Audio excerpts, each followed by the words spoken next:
বৃষ্টির দিনে এরকম ঝটপট নাস্তা আর মানে খেতে এত আমাকে খাই দাও দারুণ তো। কি বলবো আর।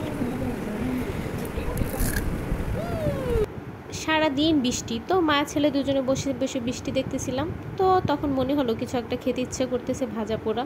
তো যেই ভাবা সেই কাজ, চলে গেলাম রান্নাঘরে গিয়ে প্রথমে কিছু মসুর ডাল আমি ভিজিয়ে রাখলাম।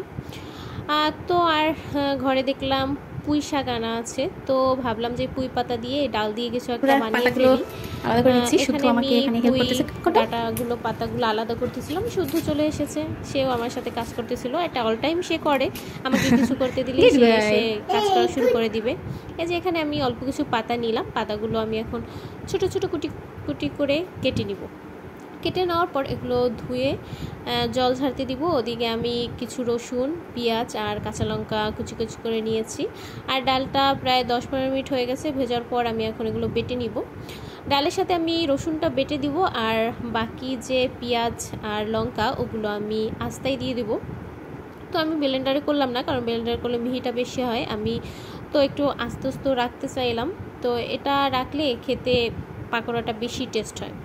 তো এখন সব কিছু মিক্স করার পালা। ডাল বাটা হয়ে গেছে, এই যে শাকগুলো এখানে নিলাম, এখানে পেঁয়াজ, কাঁচা লঙ্কা। আমার ছেলে কিন্তু প্রচুর ঝাল খায়, তো ঝাল নিয়ে কোনো টেনশন নেই, যত ইচ্ছে দিতে পারি, ও খেতে পারে অনায়াসই, কারণ ও ঝাল খাওয়ার এক্সপার্ট হয়ে গেছে, মানে প্রচুর ঝাল খায় বলতে গেলে।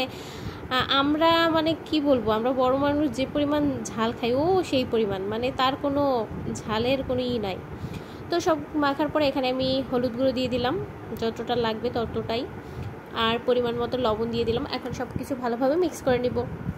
এটা সবাই পারে পাকোড়া বানাতে, এটা দেখানোর কিছু নেই, তো ভাবলাম তাও একটু আপনাদের সাথে শেয়ার করি।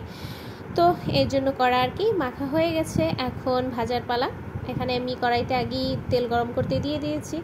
এখন আপনারা পাকোড়াগুলো যে শেপে বানাবেন ওইরকম করে নেবেন হাত দিয়ে। তো এই যে আমি ভাজাভাজি শুরু করে দিলাম। অনেকে বলতে পারেন আপনার কড়াইটা তো কালো কেন, আসলে এটা লোয়ার কড়াই, তো এর জন্য এরকম কালো। আর লোয়াই কড়াইতে ভাজতে অনেক ভালো লাগে আমার কাছে, আর তেলও মানে অন্য সব কড়াইয়ের থেকে কম লাগে অনেকটাই। তো এখন ভাজাভাজি পালা, তো ভাজতে শুরু করে দিলাম। ওদিকে আমার ছেলে কিন্তু অধীর আগ্রহে বসে আছে পাকোড়া খাওয়ার জন্য। তো ভাজাভাজি করার পর এখন আমি আস্তে আস্তে অল্প আছে ভালোভাবে ভাজতেছি, কারণ আস্তে আস্তে ভাজলে তাহলে পাকোড়াগুলো একটু মুচমুচে হবে, খেতেও ভালো লাগবে। তো এই যে আমি উল্টে পাল্টে ভেজে নিচ্ছি। আসলে বৃষ্টির দিনে বসে বসে থাকলে মানে এটা সেটা খেতে মন চাইবি, আর একটু ভাজা পোড়া হলে মনে হয় বেশি ভালো লাগে। আর আমরা বাসায় দুইজন মানুষ, তাই অল্প অল্প মানে অল্প কিছু দিয়ে একটা বানিয়ে নিলাম। এখানে ময়দা বা চালের গুঁড়ো দিলেও হতো, কিন্তু এটা ছিল না আমার, এই জন্য যা ছিল ওইটা দিয়ে হাতের কাছে বানিয়ে নিলাম। এই যে অবশেষে ভাজাভাজি হয়ে গেছে, আমি এক এক করে তুলে নিচ্ছি। এই যে দেখুন, দেখতে এত মানে সুন্দর হয়েছে আর মচমচে হয়েছে, মানে দেখেই খেতে ইচ্ছে করবে। বৃষ্টির দিনে মানে এরকম একটা খাবার হলে আর কি চাই বলেন। এই যে এখন আমার ছেলেকে দিব, সে টেস্ট করবে। সে এমনিতেই মানে ডালের বড়াটা খুব পছন্দ করে, তো আজকে একটু শাক দিয়ে বানালাম। আসলে এই বড়াটা আপনি যে কোনো শাক দিয়ে বানাতে পারেন, তাতেই টেস্ট লাগে। তো শুদ্ধ খাচ্ছে খুব মন দিয়ে, সে তো বলতেছে মা টেস্টি টেস্টি বারবার দেখাচ্ছে। তো এবার আমার টেস্ট করার পালা।